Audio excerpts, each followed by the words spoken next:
السلام علیکم every one, welcome to ببلیوتھراپسٹ۔ امید ہے آپ سب باخیریت ہوں گے۔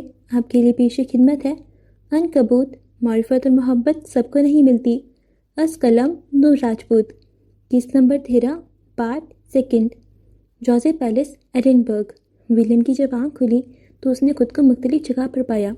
یہ منظر تہخانے کا نہیں تھا۔ اس نے چاروں جانب نظر دوڑائیں، سمجھ نہیں آیا جو ہوا تھا وہ خواب تھا یا حقیقت۔ اس کی تو حقیقت بھی کابوس کی نیند سو چکی تھی۔ یہ کابوس کی دنیا تھی جہاں وہ پھنس چکا تھا۔ ابھی تک یہی احساس ہوتا تھا کہ وہ کابوس کے زیر اثر ہے، کیونکہ کابوس کی دنیا وہ واحد دنیا ہے جس میں پھنسنے کے بعد انسان جسمانی تکلیف محسوس کر سکتا ہے، اور ولیم جس قدر جسمانی تکلیف کے زیر اثر تھا اس نے اس کی ذہنی صلاحیت کو بھی متاثر کیا تھا۔ وہ پھٹی پھٹی نگاہوں سے چاروں اور دیکھے گیا۔ یہ کسی کمرے جیسا تھا، بلکہ کسی بڑے ہال جیسا۔ دیواریں صاف تھی، یہاں روشنی تھی، فرش صاف تھا، سامنے دیوار پہ بڑی سی LCD لگی ہوئی تھی، اسی کے نیچے میز رکھا تھا۔ ایک سنگل کرسی پڑی ہوئی تھی پر وہ اس کی پہنچ سے دور تھی۔ وہ ابھی بھی دیوار کے ساتھ بیڑیوں سے بندھا ہوا تھا۔ یہ کون سی جگہ تھی؟ جوزف پیلس میں یہ جگہ اس نے پہلے کبھی نہیں دیکھی تھی۔ یہاں کوئی کھڑکی نہیں تھی، البتہ لکڑی کی سیڑھیاں اوپر کی جانب جاتی دکھائی دیتی تھیں۔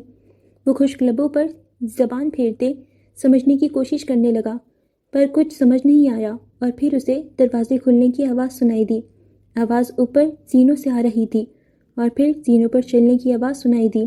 پرانی لکڑی پر قدم رکھنے سے الگ طرح کی آواز پیدا ہوتی تھی۔ وہ گردن اٹھائے اوپر دیکھنے کی کوشش کرنے لگا، پھر اسے جارج آتا دکھائی دیا، ہاتھ میں کھانے کی پلیٹ پکڑے وہ نیچے اتر رہا تھا۔ ولیم نے اسے دیکھا اور پھر گردن جھکا لی۔ Hello brother.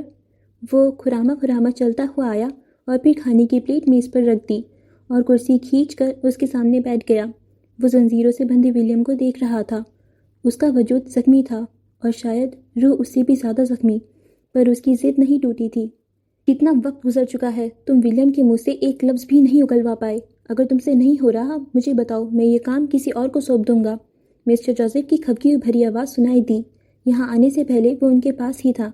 میں کر لوں گا ڈیڈ، اسے تکلیف دینے کا حق صرف میرا ہے، یہ کام میرے علاوہ کوئی اور نہیں کرے گا۔ اس نے پہلی بار مسٹر جوزف کے سامنے اپنی مرضی رکھی تھی، اور اس وقت وہ ولیم کے سامنے بیٹھا تھا۔ وہ بھوکا تھا، جانے کتنے دنوں سے اسے بھوکا رکھا جا رہا تھا، کیونکہ پیٹ سے بڑا دوزخ کوئی نہیں ہوتا۔ اسے بھرنے کے لیے انسان دوسرے انسانوں کو کھا جاتا ہے۔ وہ اب بے بس اور بندھے ہوئے ولیم کو دیکھے گیا۔ وہ بے بس ہونے کے باوجود اسے ٹف ٹائم دے رہا تھا۔ تمہارے لیے کھانا لایا ہوں۔ اس کی اطلاع پر ولیم نے سر اٹھا کر اسے دیکھا۔ کھانے کی خوشبو پہلے ہی اس کی بھوک مزید بڑھا چکی تھی۔ جارج کی نظریں پل بھر کو ولیم کی نگاہوں سے ٹکرائیں۔ ولیم کی آنکھوں میں بے پناہ شکوے تھے۔ اپنے ہاتھوں سے کھانا کھلانے والا جارج اسے نوالے کے لیے ترسا رہا تھا۔ اسے دھیرے دھیرے سمجھ آ رہا تھا کہ نبوت کا اعلان کرنے پر آپ صلی اللہ علیہ وسلم کے اپنے ان کے دشمن کیوں بن گئے تھے۔ میں ایسا نہیں چاہتا، پر تم نے مجھے یہ سب کرنے پر مجبور کر دیا۔ جارج اٹھ کھڑا ہوا۔ وہ اب کھانے کی میز کی جانب بڑھ رہا تھا۔ میں تمہیں پیٹ بھر کے کھانے کو، تم ہمیشہ سے ہی ایسے تھے۔ ولیم نے اس کی بات کاٹی۔ وہ ہانپتے ہوئے بول رہا تھا، اب تو بولنے کی بھی طاقت نہیں بچی تھی۔ جارج کا ہاتھ رک گیا۔ اس نے سوالیہ نظروں سے ولیم کو دیکھا۔ تم ہمیشہ سے ہی مانسٹر تھے جارج۔ اس نے جارج کو دیکھا، اس کی نظریں جتاتی ہوئی تھیں۔ یہ حیوان تمہارے اندر ہمیشہ سے چھپا ہوا ہے۔ میں نے تمہیں حیوان بننے پر مجبور نہیں کیا، میں نے بس اسے باہر نکال دیا۔ وہ جانے کس راز کی جانب اشارہ کر رہا تھا۔ جارج کے چہرے کی رنگت بدل گئی۔ بکواس بند کرو، یہ سب تمہاری وجہ سے ہو رہا ہے۔ وہ اس کی بات کاٹتے درشتگی سے چلایا۔ تمہیں وہ بلیاں یاد ہیں؟ ولیم پر اس کے چلانے کا کوئی اثر نہیں ہوا۔ اس کے چہرے پر استہزائیہ تھا۔ اسے بچپن کا وہ واقعہ آج بھی یاد تھا۔ بلیوں کا سنتے ہی جارج کے وجود میں ایک سنسنی خیز لہر دوڑ گئی۔ اس کی آنکھوں میں خوف دکھائی دیا۔ جس واقعے کو وہ بھول چکا تھا، ولیم کو وہ یاد تھا، کوئی گہرا راز جو ماضی سے جڑا تھا۔ پورا جوزف پیلس یہ سنتے ہی جھنجھنا اٹھا۔ پیلس کی دور و دیوار عجیب و غریب سرگوشیاں کرنے لگیں۔ یہ راز جاننے کے لیے ہمیں ماضی کے پنوں کو الٹ پلٹ کرنا ہوگا۔ جوزف پیلس کی اوپری راہداری میں 10 سالہ جارج دیوار سے ٹیک لگائے گھٹنوں میں سر دیے رو رہا تھا۔ اس کے سامنے ہی ایک چھوٹی سی کالی بلی مری ہوئی پڑی تھی۔ وہ اسے خوفزدہ دکھائی دیتا تھا۔ اس کی سسکیاں اوپری راہداری میں گونج رہی تھیں۔ وہ اس قدر خوفزدہ تھا کہ اس کا پورا وجود ہچکیوں کی زد میں تھا۔ اس کا چہرہ لال ٹماٹر بن چکا تھا۔ اور اس کا وجود کانپ رہا تھا۔ جارج، کہاں ہو تم؟ یہ 8 سالہ ولیم کی آواز تھی۔ وہ اسے ڈھونڈتے ہوئے وہاں تک آ گیا تھا۔ آواز سنتے ہی جارج نے اپنے گھٹنے مزید سینے سے چپکا لیے، اپنے بازو اپنے گرد باندھ لیے۔ وہ خوفزدہ تھا۔ ابھی سب کو پتہ چل جائے گا کہ اس نے کیا کیا تھا، اور پھر سب اسے نفرت کریں گے۔ وہ سوچ کر خوفزدہ تھا۔ وہ رو رہا تھا۔ جارج، کہاں ہو تم؟ ولیم کو اس کی فکر تھی۔ جارج نے اپنے منہ پر ہاتھ رکھ کر اپنی سسکیوں کا گلا گھونٹا۔ وہ یہاں سے بھاگ بھی نہیں سکتا تھا، آج تو ہمت بھی نہیں تھی۔ اور پھر راہداری میں گھومتے پھرتے ولیم وہاں تک پہنچ گیا۔ اس نے جارج کو دیوار کے ساتھ لگے روتے ہوئے پایا۔ اس کے سامنے بلی کا مردہ وجود پڑا تھا۔ جارج، تم ٹھیک ہو؟ ولیم تڑپ کر اس کی جانب بڑھا۔ اس کے سامنے بیٹھتے ہوئے اس نے جارج کے چہرے کو اپنے ہاتھوں سے چھو کر اوپر اٹھایا۔ اس کا سرخ ٹماٹر چہرہ اور اس کے گالوں پر بہتے آنسو ولیم کو پریشان کر گئے۔ تم کیوں رو رہے ہو؟ اور سینڈی کو کیا ہوا ہے؟ اس نے بلی کو بے حس و حرکت پڑے دیکھا تو پریشانی سے پوچھا۔ اس کی کتھئی آنکھوں میں الجھن تھی۔ وہ اپنے بھائی کو روتے ہوئے نہیں دیکھ سکتا تھا۔ سینڈی مر گئی، میں نے اسے مار دیا۔ ہچکیوں کی زیر اثر بامشکل بول پایا۔ ولیم نے اسے بے یقینی سے دیکھا۔ ماں کے مرنے کا اثر صرف ولیم پر ہی نہیں ہوا تھا، بلکہ جارج نے بھی 4 سال کی عمر میں اپنی ماں کو کھو دیا تھا۔ وہ ان سے بہت زیادہ اٹیچ تھا۔ وہ اپنی ماں سے بے پناہ محبت کرتا تھا۔ اس کی ماں نسا کے پیدا ہونے کے بعد مر گئی تھی، اور اس حادثے نے جارج پہ گہرا اثر چھوڑا۔ وہ جب چھوٹی سی نسا کو روتے بلکتے دیکھتا تو اسے سمجھ نہیں آتا تھا اس چھوٹی سی گڑیا کو کیسے چپ کروائیں۔ اسے ہر چیز سے، ہر انسان سے نفرت ہونے لگی تھی۔ وہ شدت پسند بن گیا۔ وہ کیڑے مکوڑوں، چھوٹے پرندوں اور چھوٹے جانوروں کو جہاں بھی دیکھتا انہیں تکلیف پہنچانے کی کوشش کرتا، یا انہیں مار دیتا یا پھر انہیں آدھا مار کر چھوڑ دیتا۔ انہیں تڑپتا دیکھ کر اسے سکون ملتا تھا، اور جب وہ یہ کام کر لیتا تھا تب اسے پچھتاوا ہوتا۔ وہ چھپ چھپ کر روتا۔ تم نے سینڈی کو کیوں مارا؟ وہ حیرانی سے جارج کو دیکھ رہا تھا۔ ہاتھ اس کے کانپتے ہاتھوں پر رکھا تھا۔ پتہ نہیں، میں نے سینڈی کو بھی مار دیا۔ وہ روتے ہوئے انکشاف کر رہا تھا۔ اس کے سر کے اوپر دیوار پر ٹنگی مشال روشن تھی۔ ولیم اس کے قریب ہی آلتی پالتی مار کر بیٹھ گیا۔ نسا کو بلیاں بہت پسند تھیں۔ مسٹر جوزف اس کے لیے 2 ریگ ڈال لائے تھے، ایک سیاہ اور ایک سفید۔ دونوں بہت خوبصورت تھیں۔ نسا انہیں بہت پیار سے رکھتی تھی، اور وہ بلیاں بھی نسا سے مانوس ہو چکی تھیں۔ پھر ایک دن اچانک سفید والی غائب ہو گئی۔ سب نے مل کر ڈھونڈا پر وہ نہیں ملی۔ جارج اور ولیم اسے پورے محل میں ڈھونڈ چکے تھے، پر وہ کہیں نہیں تھی۔ اس کا نام سیڈی تھا۔ نسا بہت روئی، پھر اسے صبر آ گیا اور اس نے اپنی توجہ سیاہ سینڈی پر لگا دی۔ سینڈی کو جارج نے مار کر ندی میں پھینک دیا تھا، اور پھر آج سینڈی بھی مر چکی تھی۔ جارج جب اسے دیکھتا تھا اس کے اندر کچھ ہوتا تھا۔ اس کے ہاتھ سینڈی کا گلا دبا کر اسے مار دینا چاہتے تھے۔ وہ نسا سے چھپتے ہوئے سینڈی کو اوپر لایا اور اس کا گلا دبا دیا، تب تک دبائے رکھا جب تک اس کا جھٹکتا وجود ساکت نہیں ہو گیا۔ جیسے ہی وہ بے جان ہوئی، جارج کو جیسے ہوش آ گیا۔ جب اسے اندازہ ہوا وہ کیا کر چکا تھا، اس کے اوزان خطا ہو گئے۔ آج اس میں ہمت نہیں تھی کہ وہ اسے اٹھا کر لے جاتا اور ندی میں پھینک آتا۔ وہ خود سے خوفزدہ ہو چکا تھا۔ وہیں بیٹھ کر رونے لگا، اور پتہ نہیں کب سے رو رہا تھا۔ I am a monster William. نہیں، تم مونسٹر نہیں ہو، تم نے کچھ نہیں کیا۔ ولیم نے روتے ہوئے جارج کو چپ کروانا چاہا۔ جو بھی ہوا تھا وہ خوفزدہ تھا، پر ولیم کو جارج بہت عزیز تھا۔ سب کو پتہ چل جائے گا، نسا کو بھی، ڈیڈ کو بھی۔ وہ مجھ سے نفرت کریں گے۔ وہ سسک رہا تھا۔ کسی کو نہیں پتہ چلے گا، کوئی تم سے نفرت نہیں کرے گا۔ ولیم اٹھ کھڑا ہوا۔ اس نے سیاہ سینڈی کو ہاتھوں میں اٹھایا اور پھر ایک جانب چل پڑا۔ اس کا رخ سامنے راہداری کے آخر میں لگی کھڑکی کی جانب تھا۔ وہاں پہنچ کر اس نے کھڑکی کو کھینچ کر اوپر کیا اور مری ہوئی بلی کو نیچے پھینک دیا، اور اسے سانس روکے دیکھے گیا۔ کھڑکی بند کرتے وہ واپس آیا اور اس کے قریب بیٹھ گیا۔ سب کو لگے گا وہ کھڑکی سے گر کر مر چکی ہے، تم سے کوئی نفرت نہیں کرے گا۔ اس نے ہاتھ بڑھا کر جارج کے آنسو پوچھے۔ تم مونسٹر نہیں ہو، شاید تمہارے اندر کوئی مونسٹر گھس گیا ہے، تمہیں اسے باہر نکالنا ہے، تمہیں اسے مارنا ہے، اور بس تم پہلے جیسے رحم دل جارج بن جاؤ گے۔ وہ معصومیت سے کہتا پیارا لگ رہا تھا۔ جارج نے بے ساختہ آگے ہوتے اسے گلے لگا لیا۔ Thank you William. وہ گلے میں اٹکے آنسوؤں پر قابو پانے کی کوشش کر رہا تھا۔ تھینک یو کی ضرورت نہیں ہے، ہم بھائی ہیں اور ہمیشہ ساتھ رہیں گے، ولیم نے اس کی کمر تھپتھپاتے جواب دیا۔ منظر ایک دم ہی بدل گیا۔ بیڑیوں میں بندھا ولیم اور میز کے قریب دھیرے دھیرے بیٹھتا جارج واضح ہوئے۔ اس کی ٹانگوں سے جان نکل چکی تھی۔ وہ اپنی اس حقیقت کو خود سے بھی چھپاتے آیا تھا اور ولیم نے آج اسے یاد کروا دی تھی۔ اس واقعے کے بعد ولیم کی بیماری مزید بڑھ گئی۔ جارج نے خود پر قابو پانا سیکھ لیا۔ دونوں بلیاں کیسے مری تھیں یہ راز ہی رہ گیا۔ البتہ اس کے بعد جوزف پیلس میں کوئی پالتو بلی نہیں آئی۔ جارج نے خود کو کمپوز کر لیا۔ اسے اپنے باپ کی ناراضگی سے ڈر لگتا تھا۔ وہ ان کی بے اتنائی سہتا، اور جب اس نے اپنے پیروں پر قدم رکھا، جب جینی اس کی زندگی میں آئی تو سب ٹھیک ہونے لگا، لیکن وہ نہیں جانتا تھا ایک دن سب بگڑ جائے گا۔ مسٹر جوزف نے جو اس کے اندر ولیم کے لیے نفرت ڈالی تھی، اس نے جارج کے اندر کے حیوان کو دوبارہ جگا دیا تھا۔ تم ہمیشہ سے ہی ایسے تھے جارج۔ وہ مانسٹر جو تمہارے اندر تھا وہ کبھی مرا ہی نہیں۔ وہ آج بھی زندہ ہے اور اس وقت بھی وہ تمہیں کھا رہا ہے۔ بکواس بند کرو، وہ زور سے چلایا۔ ہاتھ مار کر میز پر رکھی کھانے کی پلیٹ دور پھینک دی۔ ولیم اسے استہزاء نظروں سے دیکھے گیا۔ میں مانسٹر نہیں ہوں، مجھے تم نے ایسا بنایا، وہ اٹھتے ہوئے چلایا۔ آنکھوں سے لہو ٹپک رہا تھا۔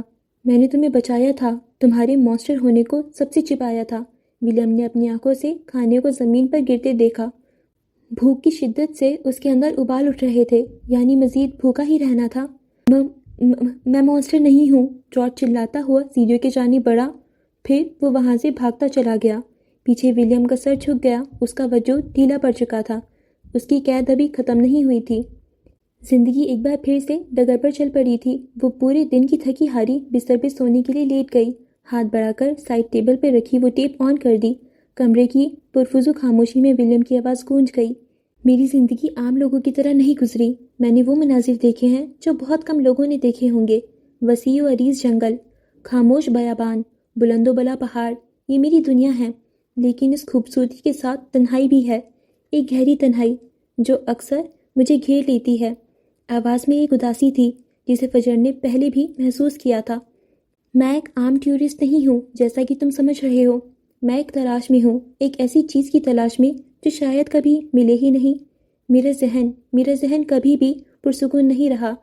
یہ ہمیشہ خیالوں، وسوسوں اور خوف سے بھرا رہتا ہے۔ میں ایک ایسی جنگ لڑ رہا ہوں جس کے بارے میں کسی کو خبر نہیں، ایک نفسیاتی بیماری جس نے مجھے اندر سے کھوکھلا کر دیا ہے۔ نینسی میرے ساتھ رہتی ہے۔ تمہیں لگے گا میں پاگل ہوں۔ ہاں، شاید میں پاگل ہوں۔ فجر دم سادے سنی گئی۔ پہلا تاثر کبھی بھی آخری تاثر نہیں ہوتا۔ ولیم کا پہلا تاثر مختلف تھا۔ وہ دیکھنے میں لاؤبالی سا لڑکا لگتا تھا، لیکن وہ نہیں جانتی تھی اس کے اندر اتنا کچھ چھپا تھا۔ پوری دنیا میں یہ واحد تکلیف تھی جسے وہ محسوس کر سکتی تھی، ولیم کی تکلیف۔ یہاں تک کہ اسے خود کی تکلیفیں بھی محسوس ہونا بند ہو گئی تھیں۔ یہ ٹیپ اور یہ آواز اس کی زندگی سے ایک عجیب طرح سے جڑ گئی تھی۔ وہ راتیں جب ڈر مجھے پوری طرح سے جکڑ لیتا ہے، ایسا لگتا ہے میرے ارد گرد کی دنیا ختم ہو رہی ہے۔ میں چیخنا چاہتا ہوں لیکن آواز میرے گلے میں ہی دم توڑ جاتی ہے۔ ان لمحوں میں میں صرف یہ چاہتا ہوں کہ کوئی جو مجھے سمجھ سکے، جو میری تکلیف سمجھ سکے، جو سمجھ سکے کہ اپنے خاندان کے لیے قرض ہونا کیسا ہوتا ہے۔ ہاں، وہ سمجھ سکتی تھی قرض ہونا کیسا ہوتا ہے۔ وہ اس کا درد محسوس کر سکتی تھی۔ میری اکلوتی دوست، اس نے خود کو ختم کر لیا۔ وہ واحد شخص تھی جو میری روح کی گہرائی کو سمجھتی تھی۔ اس کی موت، اس نے مجھے اندر سے توڑ دیا۔ ایسا لگا جیسا میرا ایک اہم حصہ مجھ سے جدا ہو گیا ہو۔ میں سمجھ سکتی ہوں۔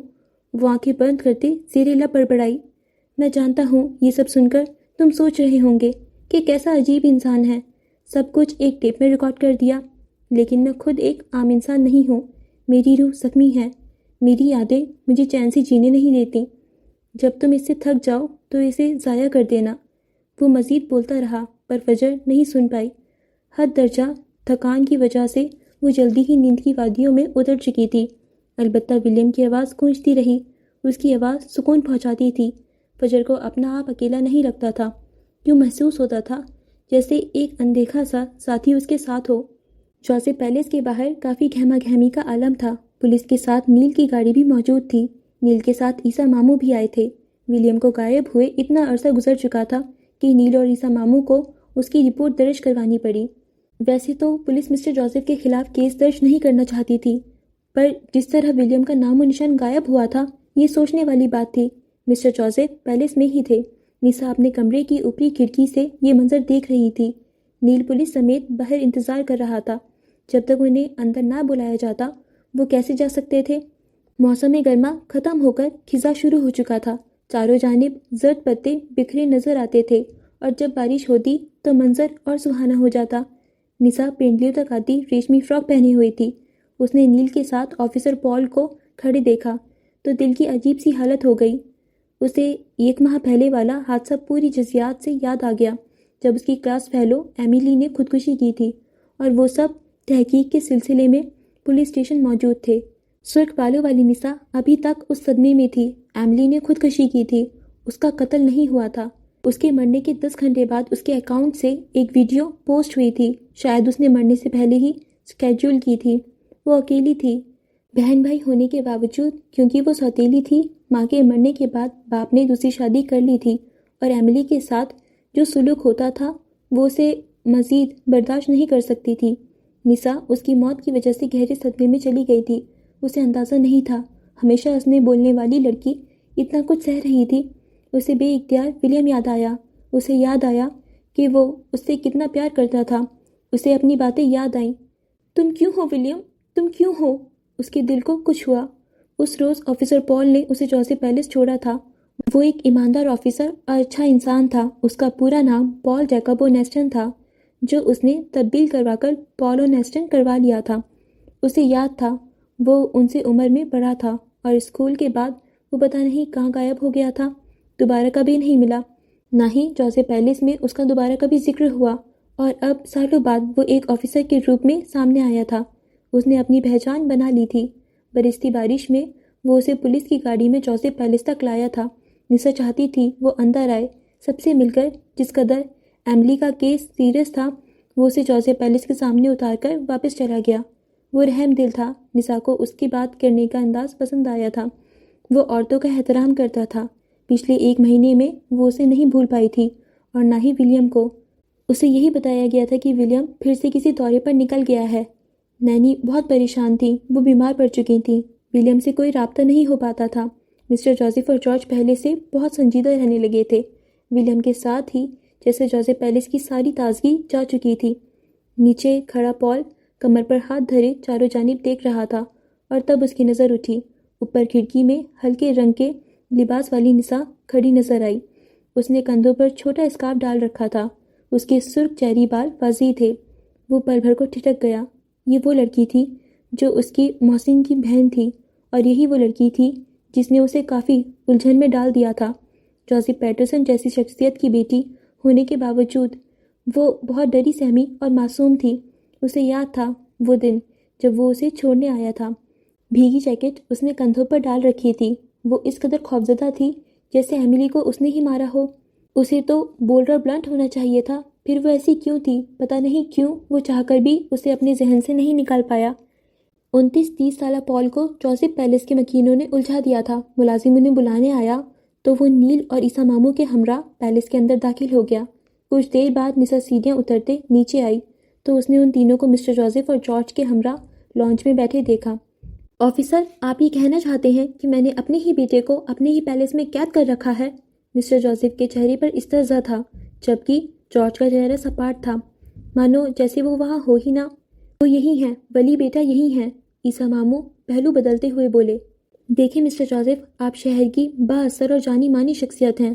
آپ کے خلاف یہ 2 شہری کئی بار شکایت لے کر آئے ہیں۔ ان کے مطابق ولیم اس رات پاکستان جانے والا تھا، پر وہ اس فلائٹ میں نہیں تھا۔ وہ آج تک کسی فلائٹ کے ذریعے ملک سے باہر نہیں گیا۔ میں انہیں آپ کے سامنے لایا ہوں تاکہ اس بات کو کلیئر کیا جائے۔ وہ سانس لینے کو رکا جبکہ مسٹر جوزف سرد نظروں سے عیسیٰ ماموں کو گھور رہے تھے۔ انہیں وہ شخص زہر لگتا تھا۔ آپ نے کہا تھا کہ ولیم کا علاج چل رہا ہے، ہم بس جاننا چاہتے ہیں وہ کس شہر میں ہے۔ یہ جھوٹ بول رہی ہیں، ولیم کا کوئی علاج نہیں چل رہا، وہ یہیں کہیں قید ہے۔ نیل نے اس کی بات کاٹی۔ آخری سینے پر کھڑی نسا ان کی باتیں سن سکتی تھی۔ اس کے چہرے پر پریشانی تھی، جبکہ مسٹر جوزف کے سکون میں ذرا بھی فرق نہیں آیا تھا۔ وہ جانتے تھے نیل اور عیسیٰ ماموں کچھ نہیں کر سکتے۔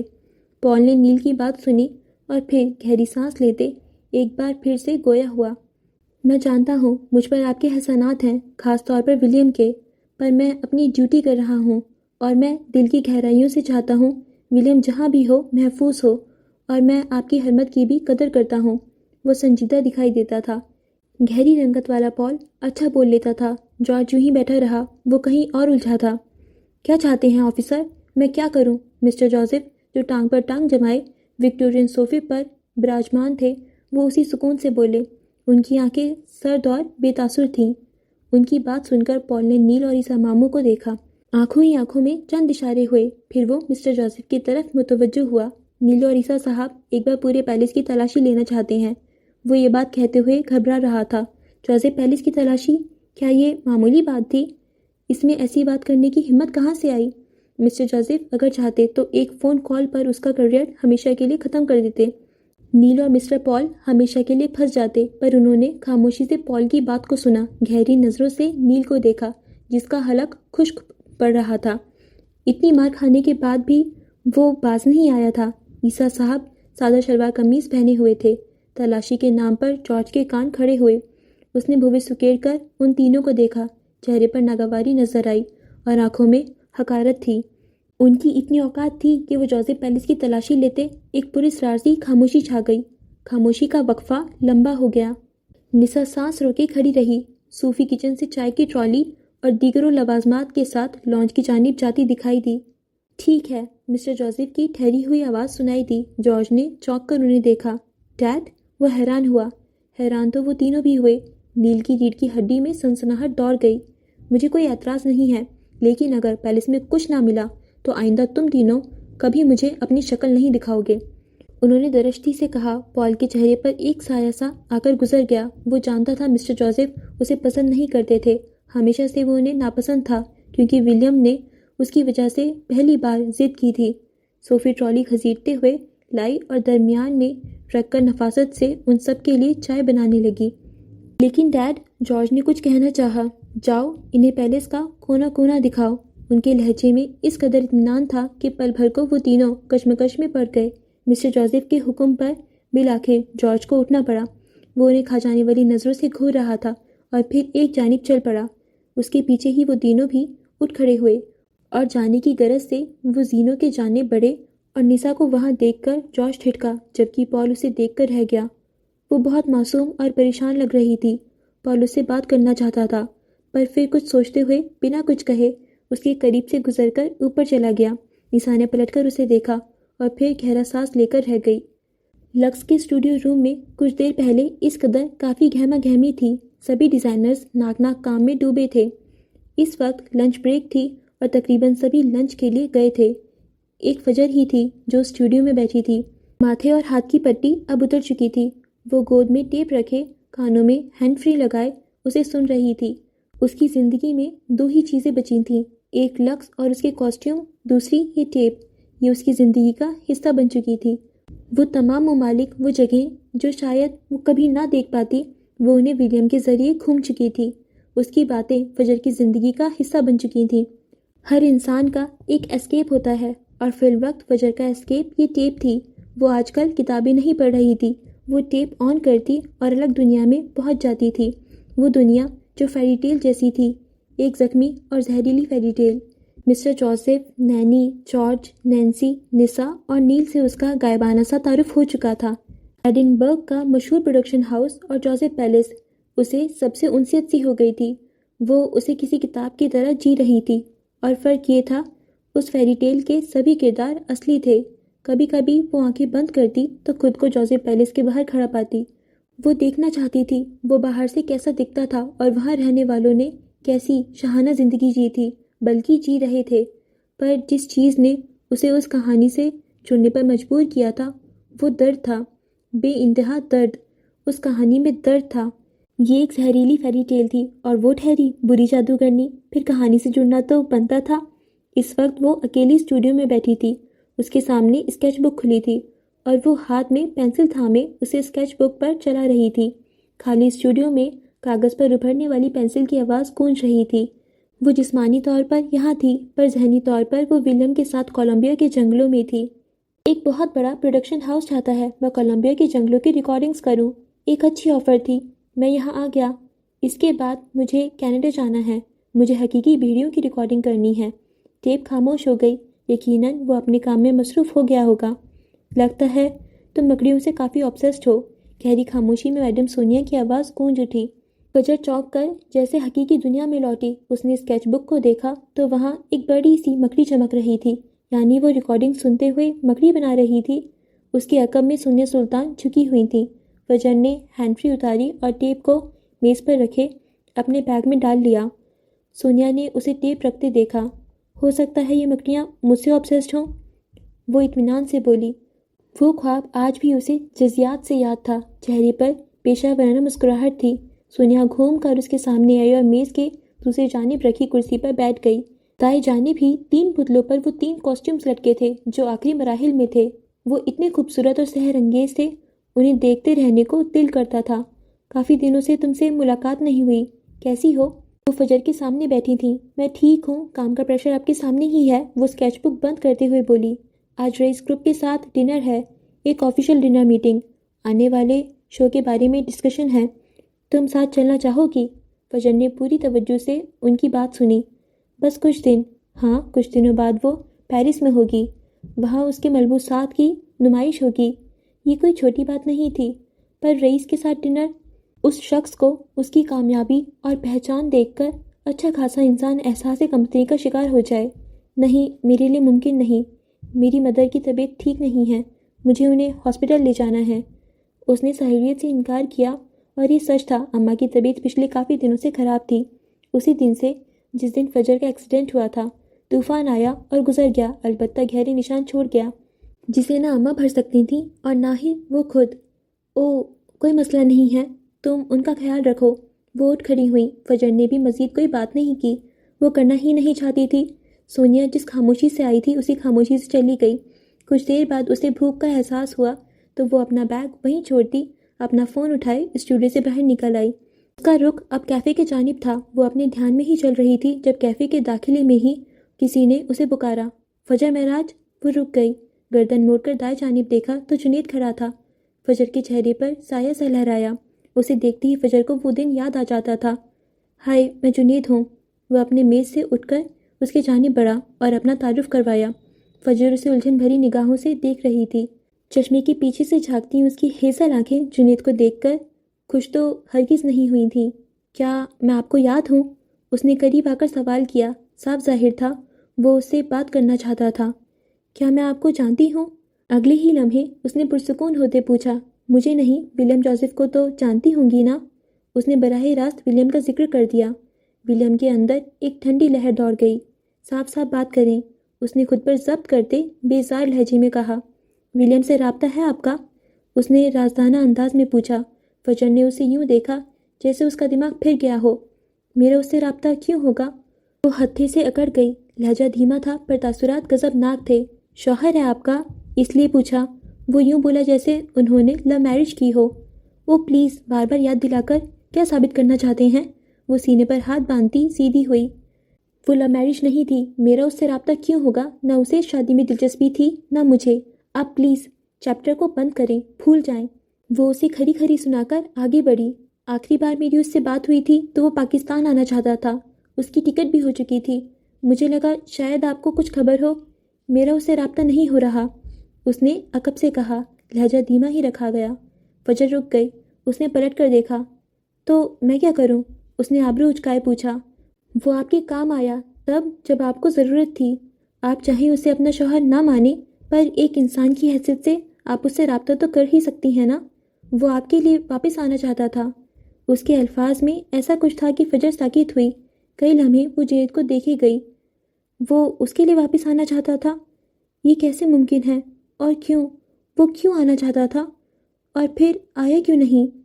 کئی سوال ذہن میں گونج گئے۔ وہ اسے کئی ثانیے دیکھتی رہی اور پھر بنا کچھ کہے پلٹ گئی۔ فوڈ کورٹ لوگوں سے بھرا ہوا تھا۔ وہ نسبتاً ایک پرسکون کونا تلاش کر رہی تھی۔ میز خالی تھی، وہ اکیلی بیٹھنا چاہتی تھی تاکہ کچھ سوچ سکے۔ جنید کی باتوں نے اسے الجھا دیا تھا۔ اس نے اسی الجھن میں لنچ آرڈر کیا اور کھانے کے بعد کافی کا مگ لیتے فوڈ کورٹ سے باہر نکل آئی۔ اسٹوڈیو پہنچ کر اس نے کافی میز پر رکھی اور اپنا بیگ ٹٹولنے لگی۔ کچھ دیر ٹٹولنے کے بعد بالآخر اسے وہ وزٹنگ کارڈ مل ہی گیا تھا، ولیم جوزف کا وزٹنگ کارڈ۔ عجیب سے احساسات تھے۔ وہ اس کارڈ کو دیکھتی گئی۔ کیا مجھے اسے فون کرنا چاہیے؟ کئی لمحے کی کشمکش کے بعد اس نے بالآخر اپنا فون اٹھاتے ولیم کا نمبر ملایا۔ حلق خشک ہو گیا۔ اگر وہ اس کے فون کرنے پر پھیل گیا تو؟ اگر اس نے غلط مطلب لیا تو؟ بہت ساری خدشات تھے جو فوراً دم توڑ گئے کیونکہ ولیم کا نمبر بن جا رہا تھا۔ اس نے اٹکا ہوا سانس بحال کیا اور کارڈ واپس بیگ میں پھینک دیا۔ وہ اسے اب دوبارہ فون نہیں کرنے والی تھی۔ جوزف پیلس کے سبھی کونوں خدروں کی تلاشی کے بعد ولیم کہیں نہیں ملا تھا۔ تہہ خانے کا کونا کونا دیکھ لیا گیا تھا۔ نیل اور ریسا ماموں کی حالت خراب ہو چکی تھی۔ جارج نے انہیں پورا جوزف پیلس دکھا دیا تھا۔ وہ جب واپس آئے تو مسٹر جوزف اسی صوفے پر اطمینان سے بیٹھے تھے۔ انہیں اپنی جانی باتیں دیکھ کر وہ اٹھ کھڑے ہوئے۔ نیسا اور نینی ایک جانب صوفے پر بیٹھی تھیں۔ پال کا سر جھکا ہوا تھا جبکہ چہرے پر الجھن تھی۔ مسٹر جوزف، پال نے آتے ہی کچھ کہنا چاہا۔ مجھے امید ہے آئندہ میں تم تینوں کی شکل نہیں دیکھوں گا۔ انہوں نے دروازے کی جانب اشارہ کیا۔ پال کے الفاظ منہ میں ہی دم توڑ گئے۔ اس نے ایک نظر نیسا کو دیکھا۔ وہ اس سے بات کرنا چاہتا تھا پر مسٹر جوزف کی موجودگی میں ناممکن تھا۔ نیسا نے اسے دیکھا اور نظریں چرا لیں۔ پھر وہ تینوں بنا کچھ کہے جوزف پیلس سے باہر نکل گئے۔ نیسا واپس اپنے کمرے میں چلی گئی اور مسٹر جوزف اپنے کمرے میں آ گئے۔ آتے ہی انہوں نے دروازہ بند کر لیا۔ ضبط سے ان کی کن پٹیاں پھولی ہوئی تھیں۔ ان کے میز پر کھانے کی ٹرے رکھی تھی۔ انہوں نے آتے ہی اپنا کوٹ اتارا، ٹائی کی نوٹ ڈھیلی کر کے اسے اتار دیا، شرٹ کے کف فولڈ کر کے کوہنیوں تک کر لیے۔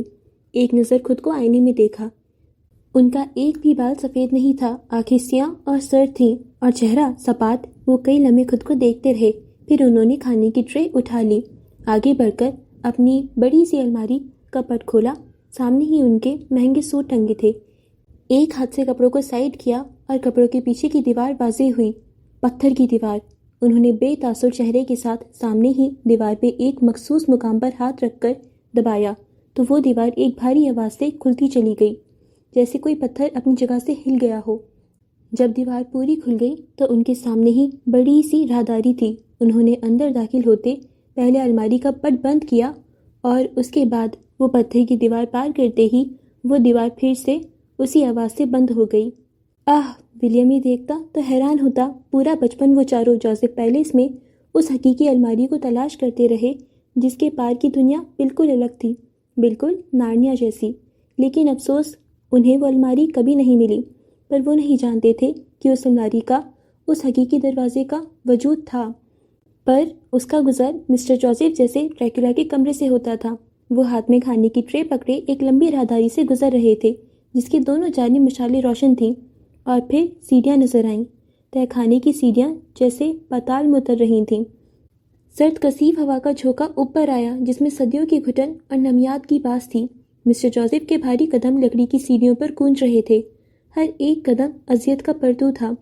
انہوں نے خود اپنے خون، اپنے ولی عہد کو اس تاریکی، اس سرد مہر خاموشی کے سپرد کر دیا تھا۔ اس کا جرم کیا تھا؟ اس کی سب سے بڑی بغاوت؟ اس کا خدا بدل گیا تھا۔ وہ نیچے اتر رہے تھے، نگاہیں اس ایک وجود کو تلاش کر رہی تھیں جو ان تاریکیوں کا مکین بن گیا تھا۔ اور پھر انہوں نے اسے دیکھا۔ کمرے کے عین وسط میں جہاں چھت سے ایک زنگ آلودہ کندا لٹک رہا تھا، ولیم زمین پر جھکا ہوا تھا۔ اس کے ہاتھ مضبوط زنجیروں سے بندھے تھے جو اوپر کندے سے پیوست تھیں۔ کلائیاں شاید لہو لہان تھیں مگر اس نے پرواہ نہیں کی۔ اس کا سر سجدے میں تھا، پیشانی ٹھنڈے پتھر کو چھو رہی تھی۔ اس کی پھٹی ہوئی قمیض، بکھرے بال اور جسم پر زخموں کے نشانات اس پر بیتی اذیت کی گواہی دے رہے تھے، مگر اس کے سجدے میں ایک عجیب اطمینان تھا، ایک گہرائی تھی۔ مسٹر جوزف وہیں سیڑھیوں پر ساکت رہ گئے۔ ان کے ہاتھ میں پکڑی کھانے کی ٹرے لرز رہی تھی جس کا عکس سامنے دیوار پر خوفناک سایہ بنا رہا تھا۔ انہوں نے کیا سوچا تھا؟ وہ ولیم کو روتا بلکتا پائیں گے، معافی مانگتا دیکھیں گے، یا شاید غصے سے بھرا ہوا؟ مگر یہ کیا تھا؟ یہ تو کوئی اور ہی منظر تھا۔ ولیم کے ہونٹ آہستہ آہستہ حرکت کر رہے تھے، خاموش سرگوشیاں جو تہہ خانے کی پراسرار خاموشی میں ایک الگ ہی آہنگ پیدا کر رہی تھیں۔ یہ عربی کے وہ کلمات تھے جو مسٹر جوزف کے لیے اجنبی نہ تھے پر ناگوار تھے، جنہیں سن کر ان کا خون کھول اٹھتا تھا۔ مگر آج ان کلمات میں ایک عجیب تاثیر تھی۔ وہ ولیم جو ہمیشہ ایک پراعتماد اور روشن چہرہ رکھتا تھا، آج اس حال میں بھی ایک پرسکون چہرے کے ساتھ اپنے خدا سے سرگوشی کر رہا تھا۔ یہ منظر انہوں نے پہلے بھی دیکھا تھا، سالوں پہلے افق ان کی بیوی ان کی محبوب بیوی جو ایسے ہی سجدہ کیا کرتی تھی۔ مسٹر جوزف کو لگا جیسے سانس سینے میں اٹک گیا ہو۔ وہ ولیم کی قید کے بعد آج دوسری دفعہ اسے دیکھ رہے تھے۔ ہوئے بال جو چپکے ہوئے تھے، جسم پر موجود کپڑے پھٹ چکے تھے، اس کی رنگت گہری دکھائی دے رہی تھی، اس کے جسم پر جگہ جگہ زخموں کے نشانات تھے، اس کا وجود کسی بھکاری کے وجود سا لگ رہا تھا، پر وہ یوں سجدہ کر رہا تھا جسے ساری دنیا کی سلطنت اس کے پاس ہو۔ اس خواب کے بعد جب اس نے اپنے ہی بچپن کو اپنے سامنے دیکھا، اس لمحے کے بعد ولیم کو اپنے زندہ ہونے کا خیال آیا۔ وہ زندہ تھا تو پھر سجدہ کیوں نہیں؟ جتنا اسے آتا تھا اتنا تو وہ کر ہی سکتا تھا۔ یہاں ساتھ ہی واش روم تھا، اس کی زنجیریں اتنی لمبی تھیں کہ وہ وہاں تک جا سکتا تھا، اور اس میں پانی قطرہ قطرہ آتا تھا۔ اس نے آج خود کو اچھی طرح صاف کرنے کے بعد وضو کیا اور خدا کے حضور سجدہ ریز ہو گیا۔ مسٹر جوزف کو لگا جیسے کسی نے ان کے سینے پر بھاری پتھر رکھ دیا ہو۔ یہ اطمینان کہاں سے آیا تھا؟ یہ کیسی روشنی تھی جو اس تاریکی میں بھی ولیم کے چہرے سے پھوٹ رہی تھی؟ کیا یہ وہی اسلام تھا جس سے وہ اتنی نفرت کرتے تھے، جس نے ان کے بیٹے کو ان سے چھین لیا تھا؟ ولیم نے آہستگی سے سجدے سے سر اٹھایا۔ اس کی آنکھیں زرد تھیں مگر ان میں چمک تھی، ایک ایسی چمک جو مسٹر جوزف نے پہلے کبھی نہیں دیکھی تھی۔ اس نے کچھ لمحوں بعد سلام پھیرا اور اس کی نگاہیں سیدھی بائیں جانب کھڑے باپ سے ملی۔ ان نگاہوں میں کوئی شکوہ نہیں تھا، کوئی التجا نہیں تھی، کوئی خوف نہیں تھا، بس ایک گہری خاموشی تھی اور شاید ایک ہلکی سی اداسی۔ باپ اور بیٹے کے درمیان ایک خاموش مکالمہ شاید صدیوں پر محیط تھا۔ ایک طرف اقتدار، روایت اور صدیوں پرانا مذہب تھا، دوسری طرف ایمان، یقین اور ایک نیا راستہ۔ زنجیریں صرف ولیم کے جسم میں نہیں تھیں، وہ ان دونوں کے دلوں میں بھی پڑ چکی تھیں۔ ایک کو اپنے تخت کی فکر تھی، دوسرے کو اپنی پہچان کی۔ مسٹر جوزف آگے بڑھے اور انہوں نے کھانے کی ٹرے کو میز پر رکھ دیا۔ ولیم اب دعا کے لیے ہاتھ اٹھائے ہوئے تھا۔ اس نے دعا مانگی اور ہاتھ گرا دیے۔ ڈیڈ، اس نے اپنی جانب پشت کیے کھڑے اپنے باپ کو پکارا۔ مسٹر جوزف کا دل سینے میں ہی الٹ پلٹ گیا۔ مہینے گزر چکے تھے پر ولیم کی ضد نہیں ٹوٹی تھی۔ مجھے لگا تھا آپ نہیں آئیں گے۔ وہ پیچھے ہو بیٹھا، دیوار سے ٹیک لگا لی۔ جسم میں زیادہ دیر بیٹھنے کی ہمت نہیں تھی، لہجے میں باپ کے لیے ذرا بھی نفرت نہیں تھی۔ مسٹر جوزف نے پلٹ کر اسے دیکھا۔ اس بار آنکھوں میں تکلیف نہیں تھی، وہ خود پر قابو پا چکے تھے۔ ولیم کے وجود کو گہری نظروں سے دیکھا اور پھر اس کے چہرے پر استحضاء ابھرا۔ مجھے تمہیں یہاں دیکھ کر افسوس ہو رہا ہے، یہی تھی تمہاری منزل، اس گندگی میں تم نے اسے قبول کر لیا۔ ان کا لہجہ سرد تھا۔ یہی وہ جگہ ہے جہاں آپ نے مجھے پہنچایا ہے ڈیڈ۔ اس کے سکون میں کوئی کمی نہیں آئی۔ انہوں نے بے یقینی سے ولیم کو دیکھا۔ دونوں بازو پیچھے بندھے تھے، وہ 2 قدم چل کر آگے آئے، چال میں شہنشاہوں جیسا رعب تھا۔ میں نے تو تمہارے لیے ایک سلطنت کھڑی کی تھی، نام، شہرت، دولت، ہر وہ چیز جس کا کوئی خواب دیکھتا ہے، اور تم نے کیا کیا؟ سب کچھ ٹھکرا دیا اس حقیر گمنام زندگی کے لیے۔ ان کا لہجہ طنزیہ تھا، ان کے اندر جیسے آتش فشاں ابل رہا تھا۔ وہ آپ کی نظر میں حقیر ہوگی، میری نظر میں وہ سکون ہے، اصلی خوشی ہے، وہ زندگی ہے جو دکھاوے سے پاک ہے۔ وہ دیوار سے سر ٹکائے آنکھیں بند کیے بیٹھا تھا۔ دکھاوا؟ تم اسے دکھاوا کہتے ہو؟ یہ میرا کام ہے، میری پہچان، اس کام نے مجھے یہ مقام دیا ہے، اور تمہیں معلوم ہے تمہاری کیا اوقات ہے اس کے بغیر؟ وہ چلتے ہوئے آئے اور اس کے قریب پنجوں کے بل بیٹھ گئے۔ وہ وجہی چہرہ جسے اپنے اوپر غرور تھا، جس نے اسی غرور میں شوبز کو ٹھکرا دیا تھا، وہ چہرہ اب بمشکل نظر آتا تھا۔ تمہاری اوقات ایک گندی نالے کے کیڑے جتنے بھی نہیں ہے۔ تمہاری خوش قسمتی ہے کہ تم میرے گھر پیدا ہوئے۔ ان کے لہجے میں نفرت تھی، شدید نفرت۔ ان کی گرم سانسیں ولیم کے چہرے سے ٹکرا رہی تھیں، وہ اسے کچا چبا جانا چاہتے تھے۔ میری اوقات؟ ولیم نے آنکھیں کھولیں۔ میں ایک انسان ہوں، کافی نہیں ہے یہ؟ اس کی کتھی آنکھوں میں الجھن ابھری۔ انسان؟ مسٹر جوزف کا قہر آلودہ قہقہا گونجا۔ انسان تو گلی گلی پھرنے والا بھکاری بھی ہوتا ہے۔ تم تو ولیم جوزف تھے، میرے بیٹے، اس شخص کی اولاد جس کے نام سے دنیا کانپتی ہے، جس کی ایک ہاں یا نہ کسی کی قسمت بنا یا بگاڑ سکتی ہے۔